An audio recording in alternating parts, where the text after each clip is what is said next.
Ella ha protestado en el Cairo y ganado premios por enfrentar la tiranía. Denuncia las mentiras de Hamas, el islamismo radical y sus defensores occidentales.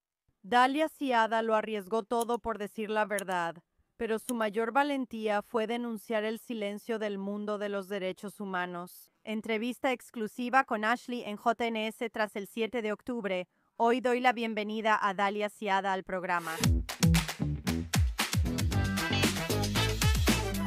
Dalia, bienvenida al programa. Estoy muy emocionada de hablar contigo. Ha pasado mucho tiempo desde que hablamos y realmente me emociona compartir tu historia con todos los que nos ven hoy.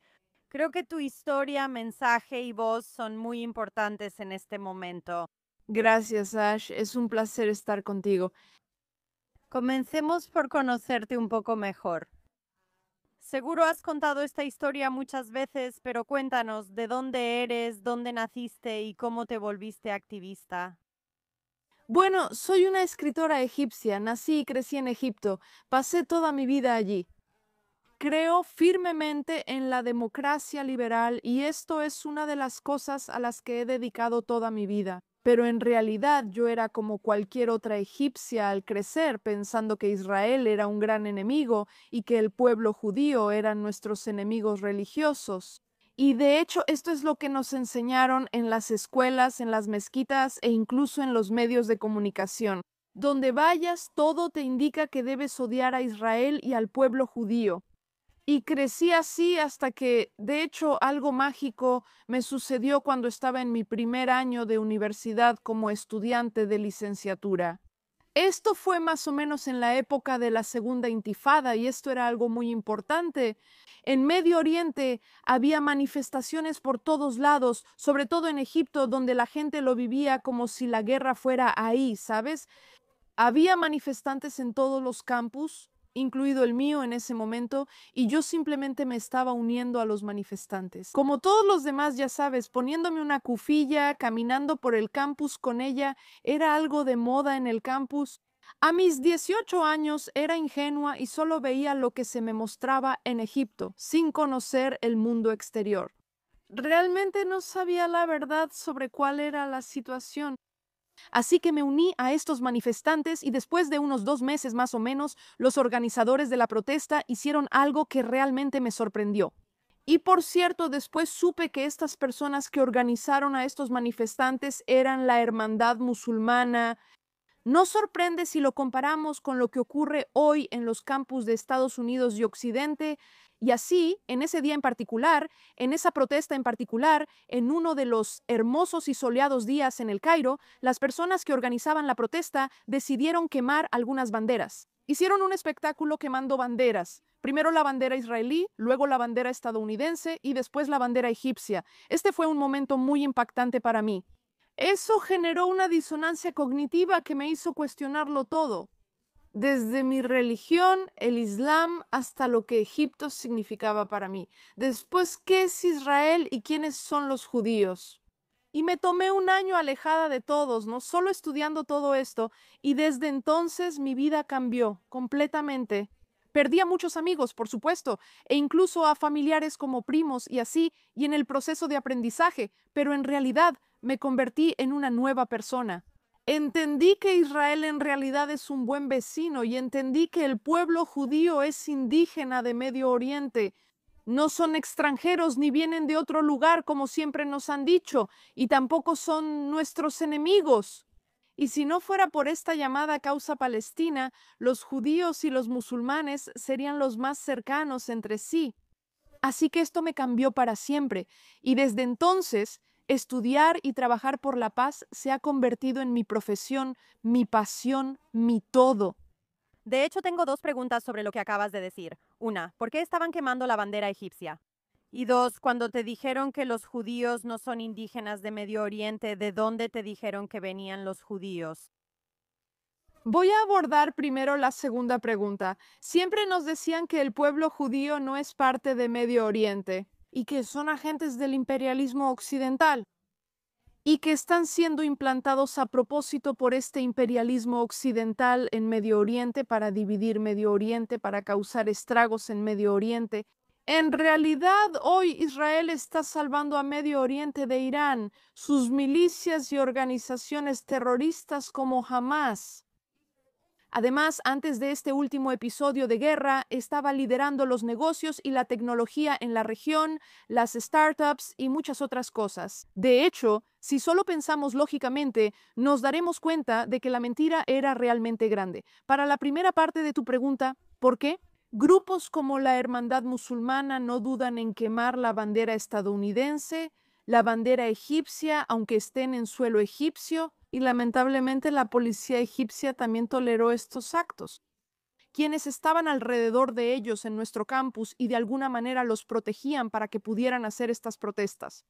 Pero la hermandad musulmana, para muchas personas que no lo saben, no creen en algo llamado el Estado-Nación.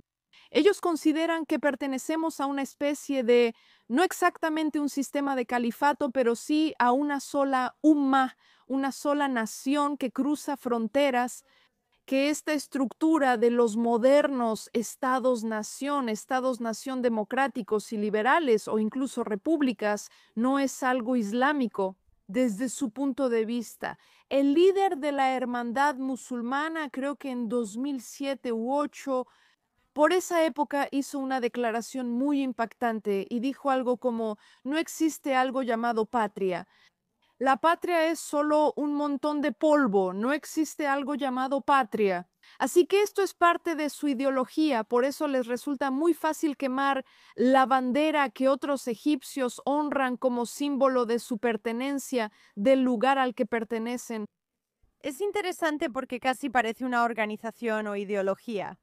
Son muy hipócritas, dicen que no hay patria, pero por otro lado, jamás parte de la hermandad musulmana dice luchar por una patria. Eso es típico de la hermandad musulmana. Hipocresía. Sí, es un juego. Escucha, realmente todo lo que dicen. Afirman que luchan por la causa palestina. La llamo la supuesta causa palestina porque significa algo distinto para cada quien. Aunque sabes, yo diría la palabra ingenuos, pero no lo digo como un insulto, pero realmente son ingenuos, muy ingenuos. En Occidente, incluso los políticos lo creen. La causa palestina se trata de, ya sabes, construir un Estado palestino, dar un mejor futuro al pueblo palestino. La realidad no es esa. Si hoy vas a Gaza y a Cisjordania e incluso a cualquier otro país árabe y le preguntas a la gente qué es la causa palestina, te lo dirán. Se trata de destruir el Estado israelí, no tiene nada que ver con el Estado palestino. Así que jamás, cuando dicen que están ahí para construir un Estado para Palestina, son unos mentirosos, ni siquiera creen en el concepto de Estado-nación en sí mismo. Pero es una buena fachada para su terrorismo, es una buena manera de ganar legitimidad para sus actos de terrorismo contra Israel, a los que llaman resistencia. Así que solo es una excusa. Wow, sí. Y obviamente ya sabes, como alguien que he estudiado durante muchos años la historia del Estado de Israel y de la región. O sea, es sumamente hipócrita. Durante 19 años, Jordania y Egipto controlaron Gaza y Cisjordania sin crear un Estado palestino. ¿Cuáles son realmente los motivos? Quiero llevarte al 7 de octubre, un día crucial para todos en Israel. Pero también fue un día crucial para ti en tu vida personal. Cuéntanos, ¿qué hiciste el 7 de octubre? Esa mañana cuando despertaste, ¿qué pasó? Eso cambió tu vida probablemente para siempre. Sí, de hecho, antes del 7 de octubre yo dirigía un grupo de expertos en El Cairo, y es un grupo de expertos sobre democracia liberal. Y también parte de su trabajo es luchar contra la hermandad musulmana. Mi pasión por la paz y el diálogo árabe-israelí y musulmán-judío siempre ha estado presente. Por más de una década trabajé con socios israelíes para fomentar el diálogo árabe-israelí y logré excelentes relaciones. Vivimos grandes éxitos como con los acuerdos de Abraham y después, por un momento creímos posible la paz. Podemos lograr una región tranquila y pacífica donde israelíes y árabes vivan juntos sin problemas. Hasta que, lamentablemente, ocurrió el 7 de octubre. Recuerdo bien ese día. Estaba desvelada por el cambio de horario tras estar en Estados Unidos días antes, hablando sobre la nueva era en Medio Oriente y V. Es muy eufórico, una locura. Pero luego yo estaba desvelada por el cambio de horario.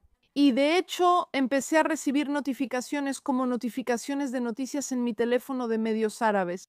Y todo decía cosas como que hubo un enfrentamiento, como un tipo de enfrentamiento entre soldados israelíes y militantes de Hamás. Y sabes, vivimos en la región y sabemos que esto es como una noticia común, no es nada nuevo.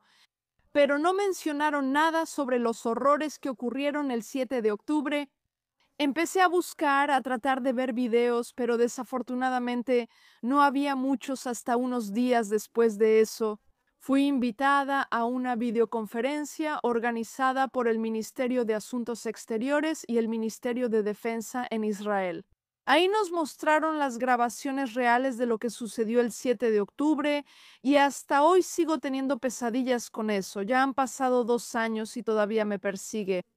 Y escucha, yo solo lo vi en mi computadora, no lo viví, así que realmente no puedo imaginar cómo se sienten las personas que sí lo vivieron. Pero después de ver estos horrores, asesinatos, violaciones de mujeres, atacando todo y a todos, incluso a los animales, hasta a los árboles, a los bebés, a los niños pequeños, es algo impensable. Y atacaron a las personas, no mientras llevaban armas y luchaban. Digamos que no es una situación de guerra. Incluso los atacaron en sus casas en la mañana del día festivo y fue horrible, horrible. Quiero decir, todos sabemos lo horrible que es. Luego pensé que debía alzar la voz y decirle a mis compatriotas egipcios, árabes y musulmanes que están siendo engañados para que no crean que solo fue un enfrentamiento entre israelíes y Hamás. Fui a mis redes sociales y empecé a hablar sobre eso. Y para mi sorpresa, descubrí que mi gente estaba celebrando el 7 de octubre. Estaban felices de ver esas imágenes y felices de ver esas cosas como una victoria para Hamás y la llamada resistencia y el llamado Estado palestino o la causa palestina. Así que enseguida los confronté y les dije que esto estaba mal. Defendí a las víctimas del 7 de octubre, hablé en apoyo a Israel, condené a Hamás, y esto inmediatamente provocó una terrible reacción en mi contra, empezando por personas que comenzaron a enviarme amenazas de muerte, hasta islamistas radicales que llegaron a la casa de mi familia queriendo matarme. Y peor aún, el gobierno y las autoridades de seguridad egipcias se negaron a protegerme. Y no solo eso, incluso presentaron demandas legales en mi contra, acusándome de ser la traidora, la espía del Mossad israelí. También una de las acusaciones en mi contra era que una de las fiscalías estatales más notorias se está investigando en este momento es esa. Yo soy una amenaza para la seguridad nacional de Egipto, así que imagina que alguien como yo es una amenaza para la seguridad nacional de Egipto, mientras que todos los terroristas que apoyan a Hamás no lo son. Esta es la tragedia que vivimos. Así que tuve que irme muy rápido, desafortunadamente, dejando atrás todo lo que alguna vez poseí, a todos los que alguna vez amé. Pero tuve que huir para salvar mi vida y lo hice en solo 5 horas. Fue muy doloroso, pero tengo mucha suerte de haber tenido amigas increíbles en Israel, en Estados Unidos, que intervinieron incluso en el momento en que estaban viviendo este dolor. Intervinieron muy rápido para rescatarme y gracias a Dios sigo viva, sigo activa, sigo intentando cambiar el mundo. ¿Cómo reaccionó tu familia? ¿Sabes si te apoyaron o te apoyan al hablar y defender tu verdad? ¿O sentiste que tu familia tampoco te protegería? ¿Cómo es esa dinámica? Debe ser sumamente difícil. Probablemente no has visto a tu familia. En 2 años. Sí, desafortunadamente, sabes, no me apoyaron, eligieron el otro lado. Y puedo entender que tal vez fue por la gran vergüenza social a la que estuvieron expuestos. Luego, cuando los medios egipcios me llamaron espía sionista y demás, o también temían por sus vidas, pero desafortunadamente tampoco estaban de acuerdo con mi postura. Y Sí. Es muy difícil. Es muy difícil, es simplemente muy, muy difícil. Ni siquiera sé cómo explicarlo. Ser abandonada por tu propia familia por una postura política, ¿puedes creerlo? Es una locura cada vez que lo pienso. O sea, podemos estar en desacuerdo tanto como queramos, pero deberíamos seguir siendo familia. ¿Y cómo es posible que tu familia te abandone?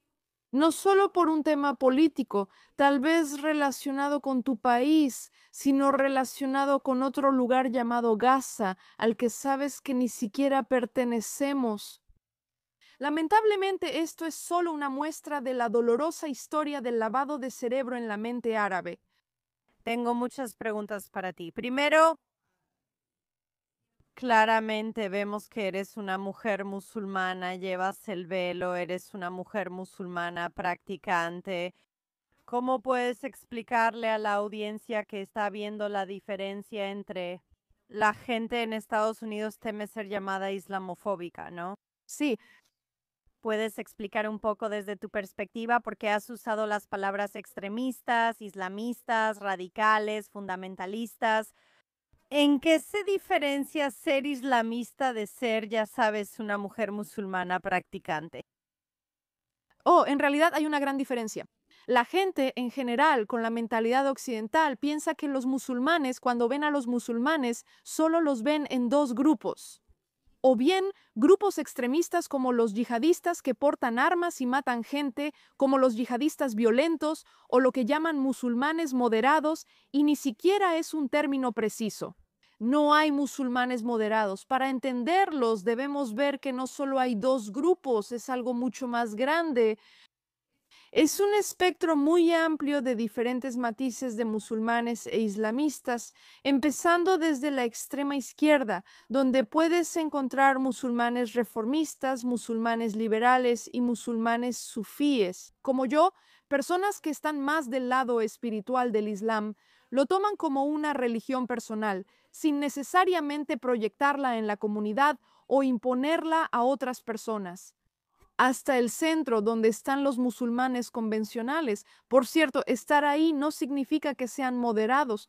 Los musulmanes convencionales son la mayoría que aún no ha tomado partido. Pero desafortunadamente el problema aquí es que están tan lavados del cerebro por las personas del lado derecho del espectro. ¿Quiénes son los islamistas radicales? Y los islamistas radicales también tienen diferentes matices, empezando por la hermandad musulmana, que son islamistas políticos, y luego los salafistas, que son un poco más radicales que ellos. Y los yihadistas violentos, de los cuales surgen organizaciones terroristas como Al-Qaeda, ISIS y todos estos grupos, organizaciones terroristas violentas. Así que tienes el espectro. Pero el problema es que con los musulmanes convencionales aquí en el medio, que representan a la mayoría de los musulmanes en todo el mundo y a la mayoría de los musulmanes en los países occidentales, están tan adoctrinados por la narrativa de los grupos islamistas radicales, especialmente la narrativa promovida por la Hermandad Musulmana, que es la organización madre de Hamas.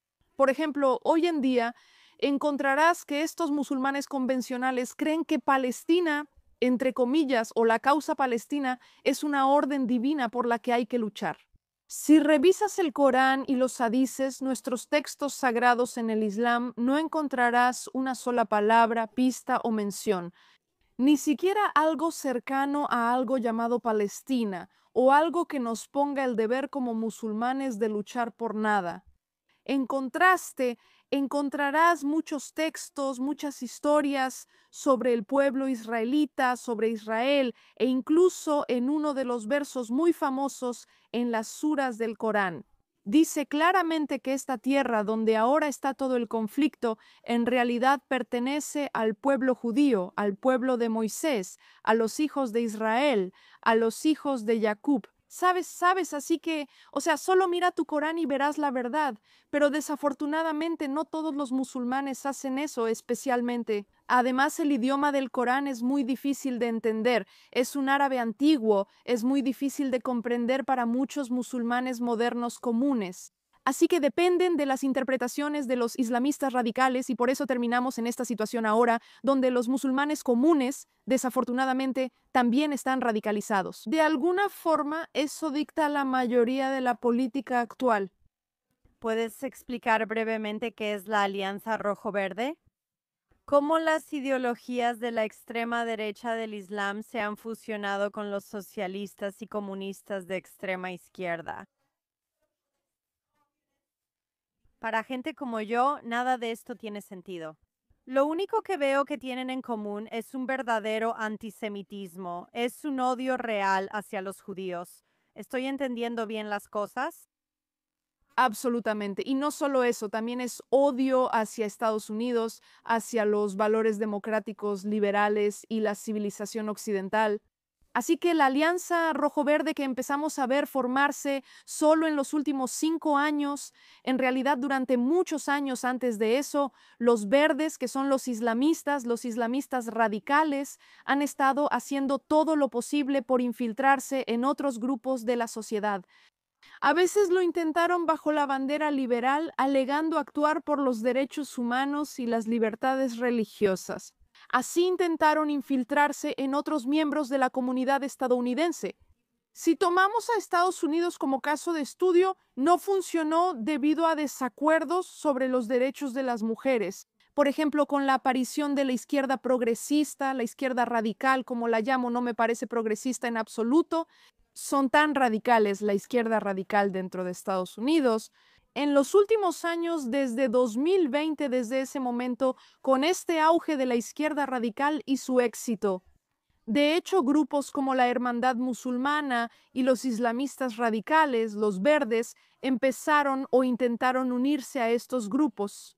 Primero a través de la campaña del cambio climático, no funcionó. Luego a través de la campaña LGBTQ y tampoco funcionó porque hay muchas contradicciones aquí.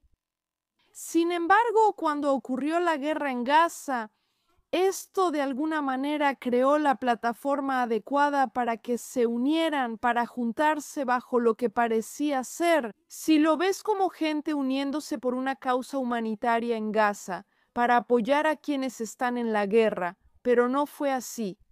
Ellos se unieron por la idea, realmente por la idea. Sin vergüenza de odiar a Israel por lo que representa, odiar a Estados Unidos por apoyar a Israel. Y empezaron por primera vez, tal vez en la historia de los dos grupos, a practicar el antisemitismo a plena luz del día, sin vergüenza. Incluso se están grabando en videos selfies haciéndolo, lo cual es una locura.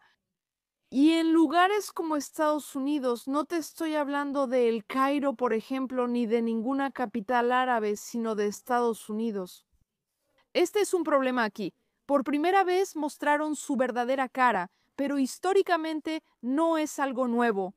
No es la primera vez que la izquierda radical o los marxistas y los islamistas se unen. Esto ya se vio en Medio Oriente. Egipto es un claro ejemplo. La ideología de Gamal Abdel Nasser, que comenzó el panarabismo o construyó el panarabismo sobre el odio a Israel, es exactamente similar a la ideología de la Hermandad Musulmana. Ellos construyeron su ideología panislamista sobre la idea de odiar a Israel, así que es exactamente lo mismo. A lo largo de la historia hallaron muchas formas de colaborar. Lo que vemos ahora en Occidente es solo otra iteración. De este rojo-verde, así lo llamo yo. El matrimonio pecaminoso entre el rojo, los marxistas y el verde. ¿Los islamistas? Correcto, eso ocurrió con la revolución en Irán, Arafat y la KGB.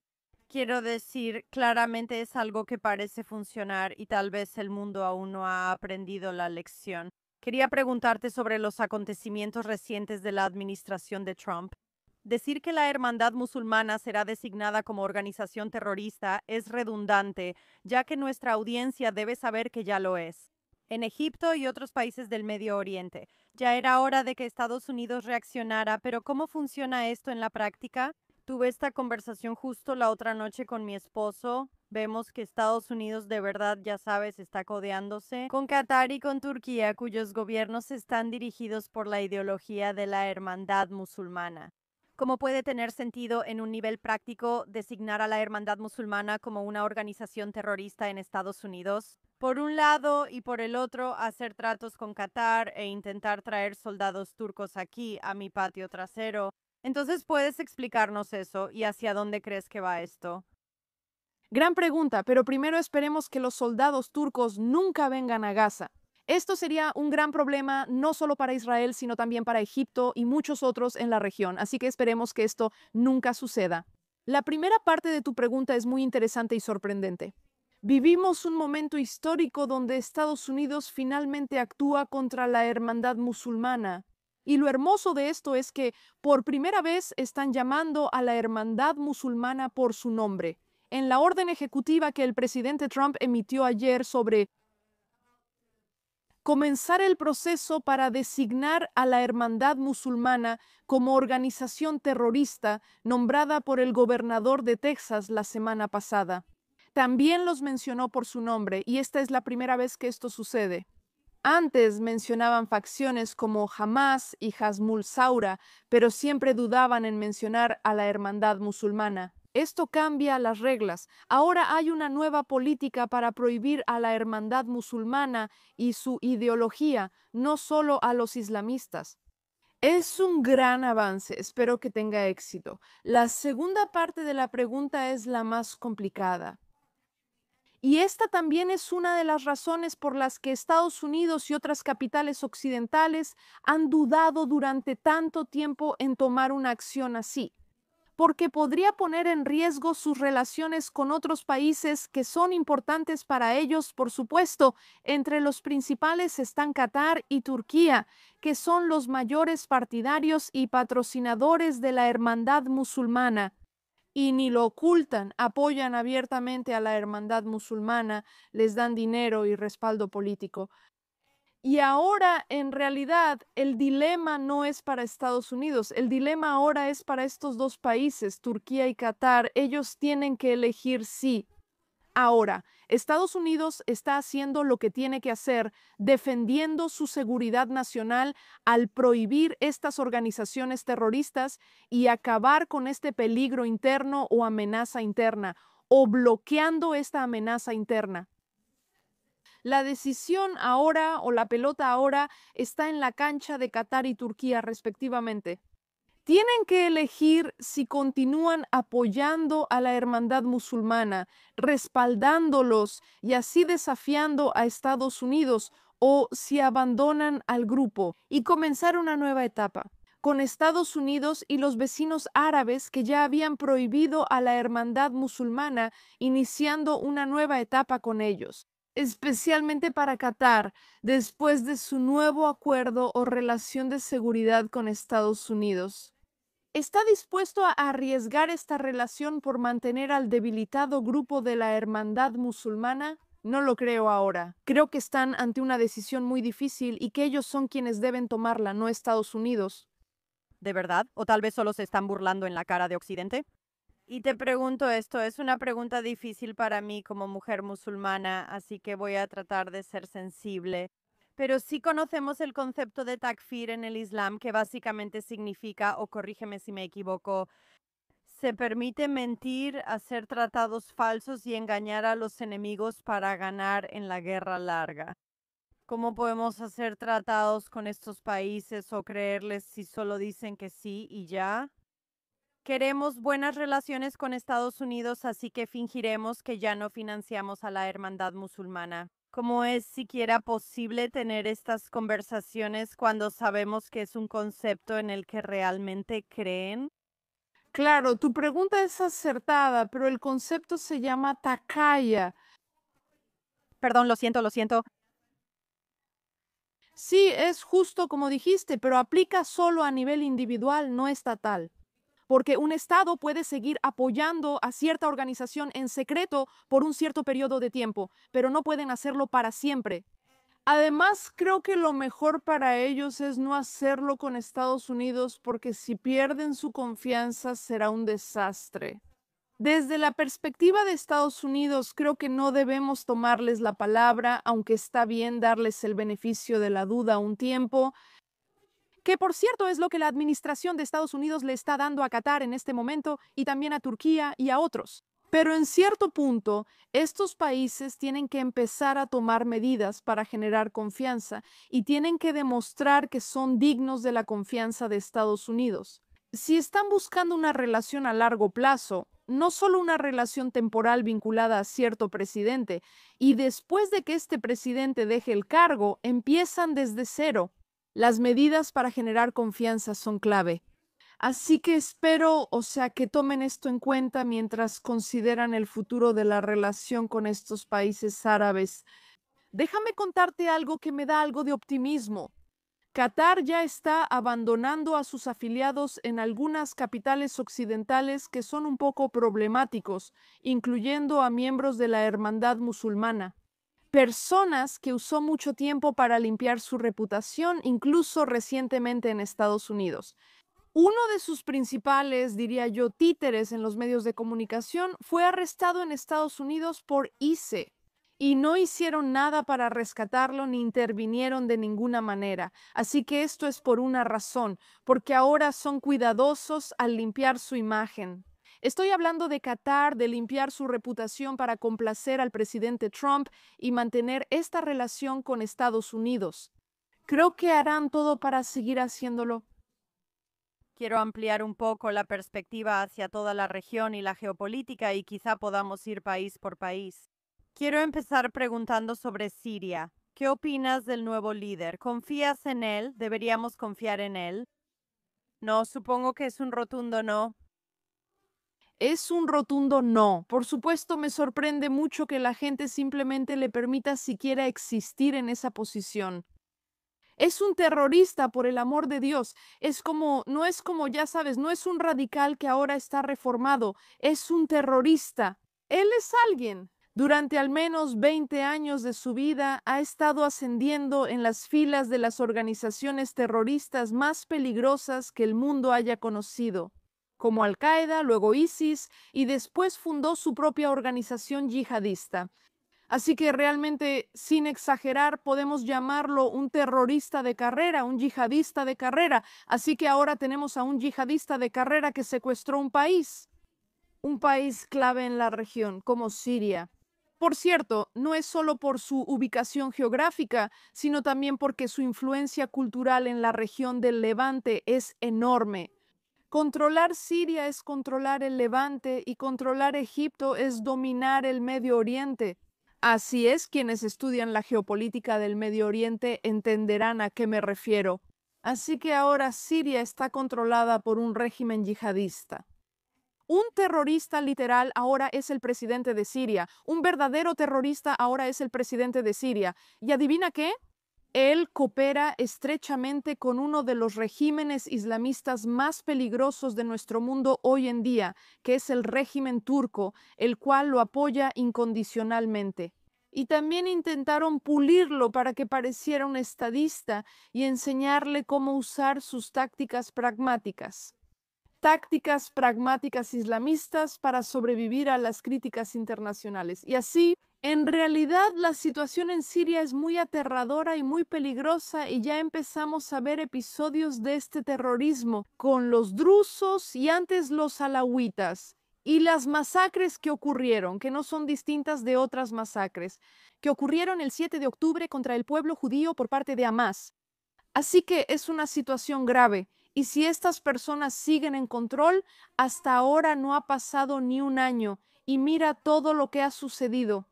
Si se quedan más tiempo, no será bueno para Siria ni la región. Así que ojalá mojó una cartera. Despierte hasta el punto de ser incluso peor que Assad. ¿Y en Irán, siendo un proxy iraní, o podría ser?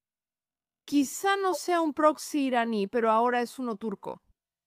Y Turquía está intentando, por supuesto, meterse en cada hueco posible donde Irán se ha retirado bajo la presión de las fuerzas israelíes. Así que en cada hueco del que Irán se ha retirado, encontrarás a Turquía ahí, tratando de aprovechar la situación y construirse como la nueva hegemonía en la región. Ahora movámonos un poco al oeste, hacia Líbano. Como hemos visto en los últimos días, ha habido más actividad entre Hezbollah y el ejército israelí. Una vez más, Israel en este momento creo que está en un pequeño dilema sobre hasta dónde llegar, porque ya sabes, nadie quiere abrir otra guerra de nuevo. ¿Crees que se confió demasiado en el gobierno libanés? Es que el gobierno libanés simplemente no tiene la autoridad para hacer lo que prometió hacer.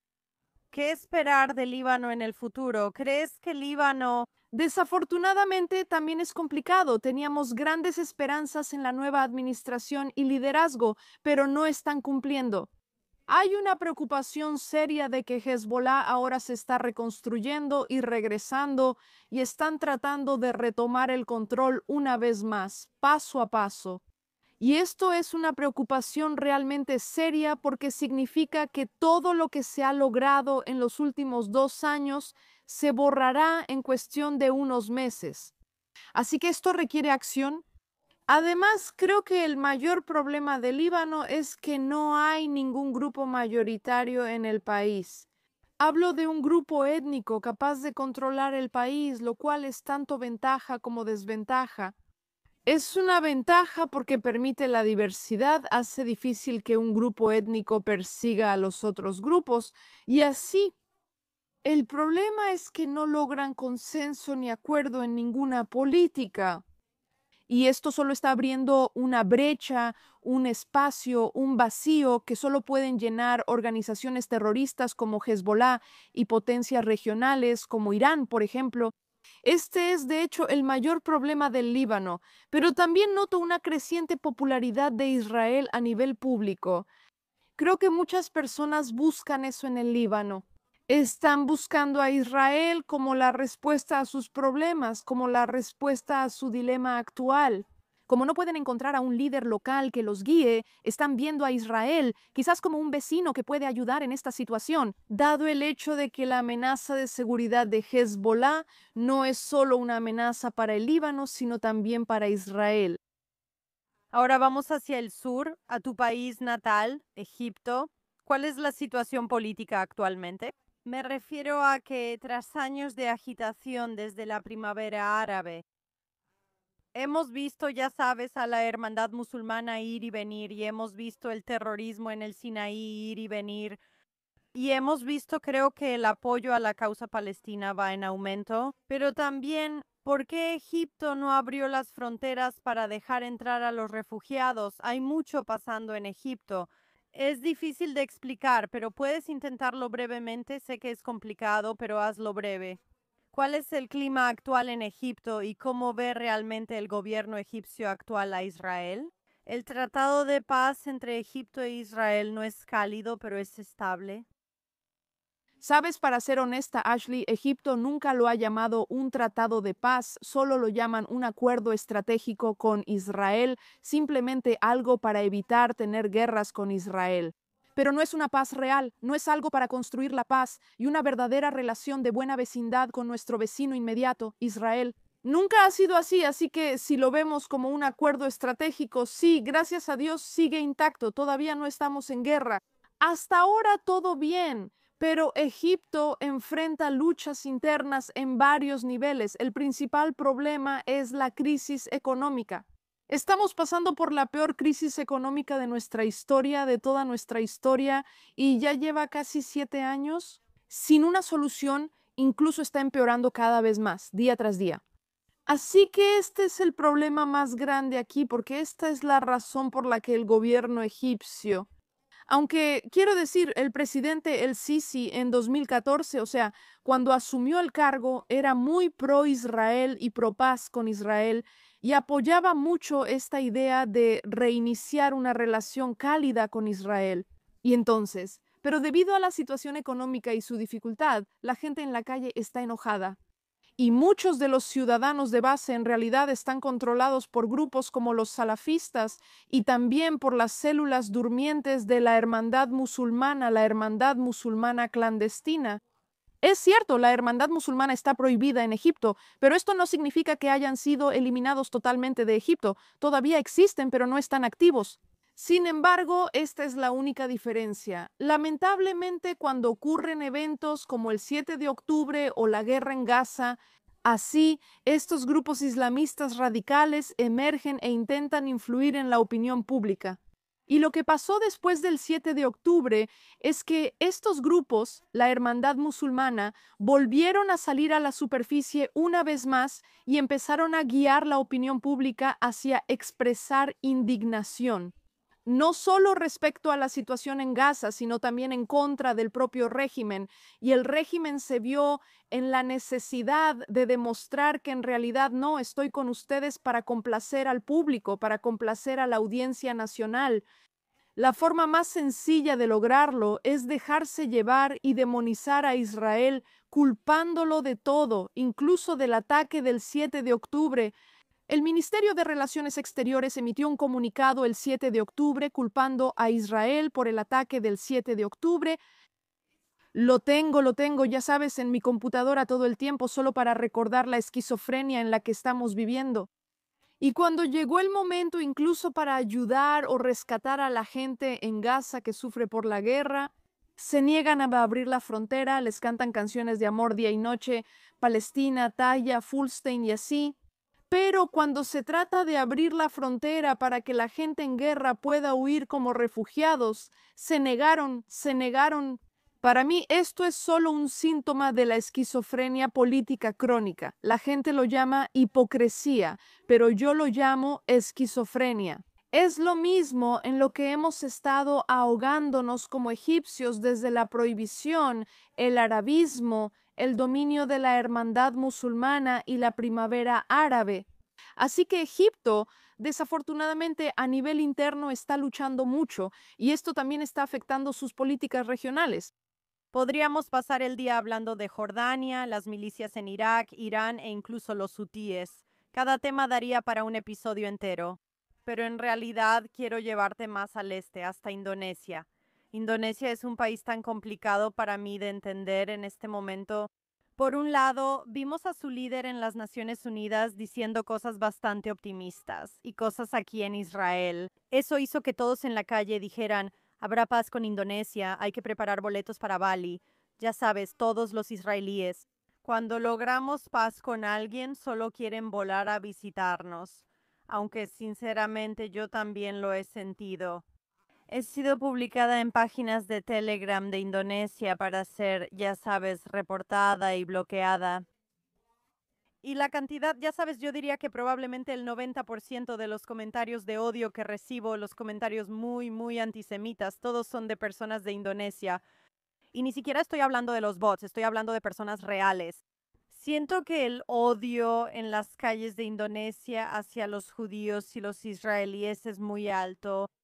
Y sin embargo, por otro lado, ves al líder en las Naciones Unidas hablando y te quedas toda confundida. Espera, entonces, ¿sí podemos o no podemos acuerdos de Abraham? ¿Sería real? ¿Sería como si yo fuera a los Emiratos Árabes Unidos y me sintiera segura, o es otro tipo de acuerdo como con Egipto, donde es más estratégico? No visitaré la capital.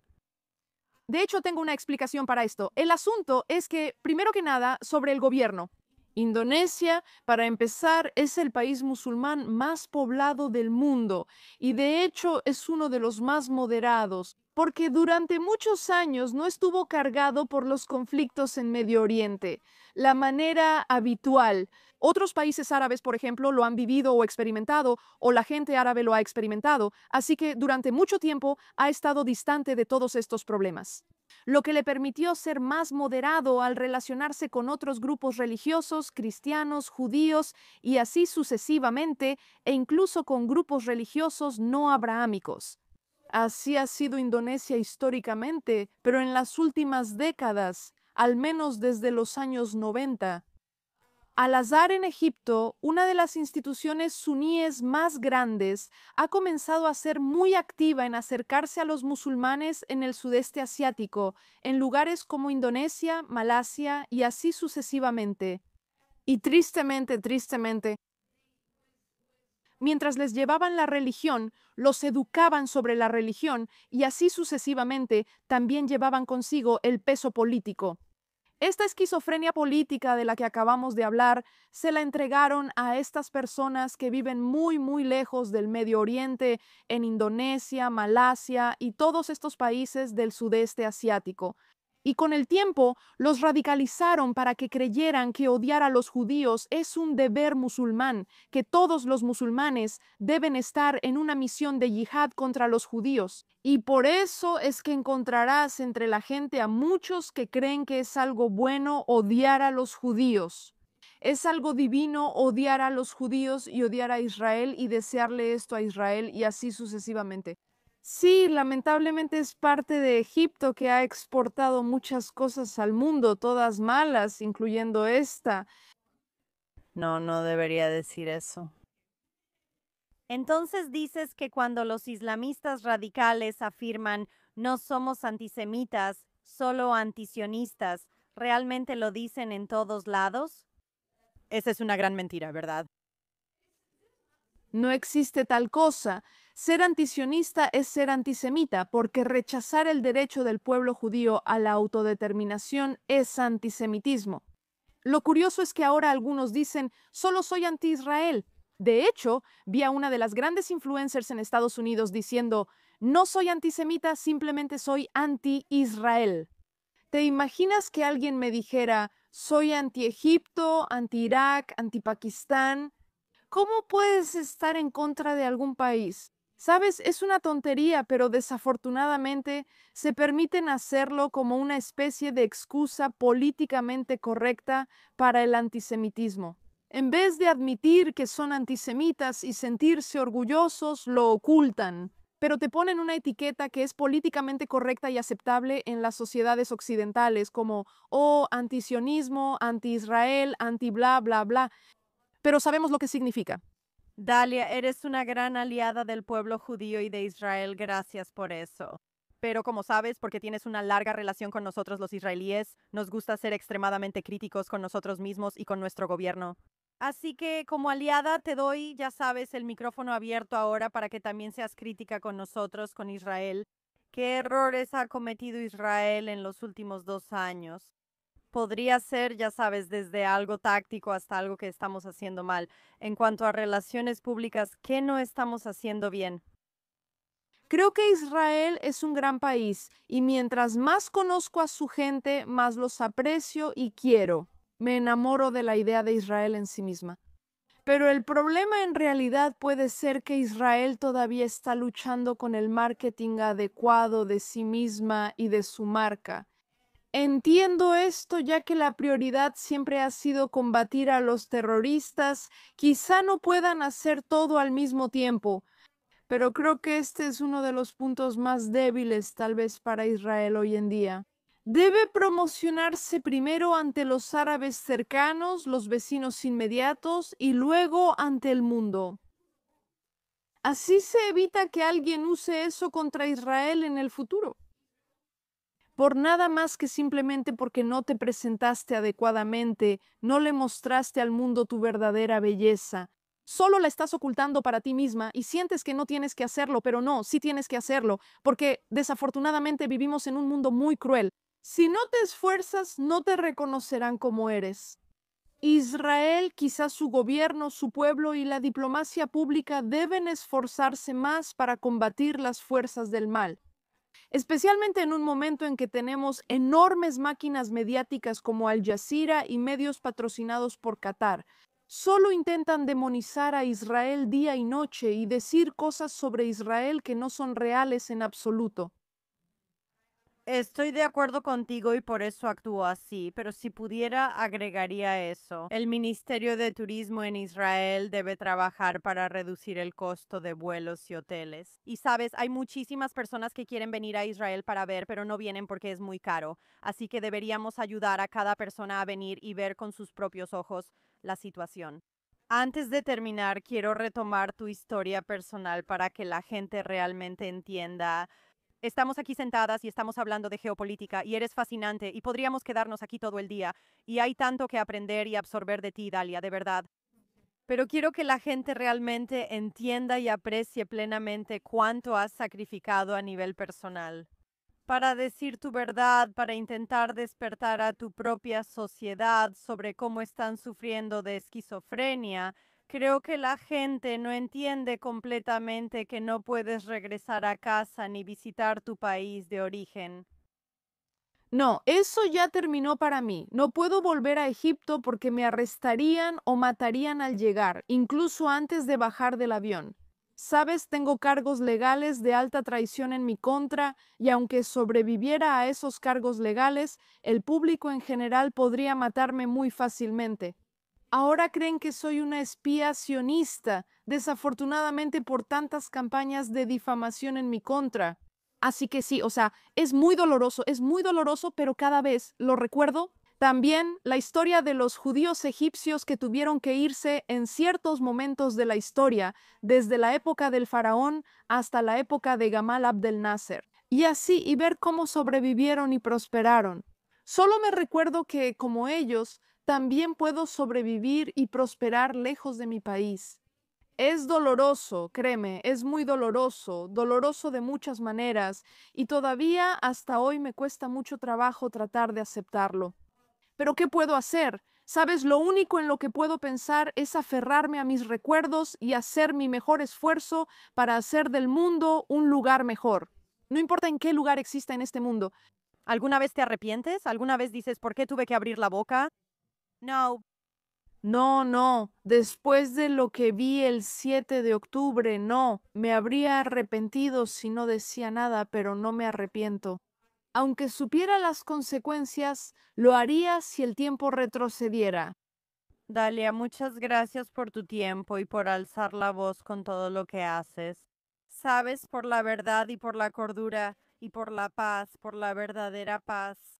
Muchas gracias por todo lo que aportas al mundo, eres muy apreciada. Y espero, sabes, de verdad espero estar embarazada ahora, así que no estaré volando pronto. Así que realmente espero que la próxima vez que te vea sea aquí en Israel. Yo también lo espero. Sí, yo también lo espero. Ojalá sea pronto. Muchas gracias, Ashley, por todo. Gracias.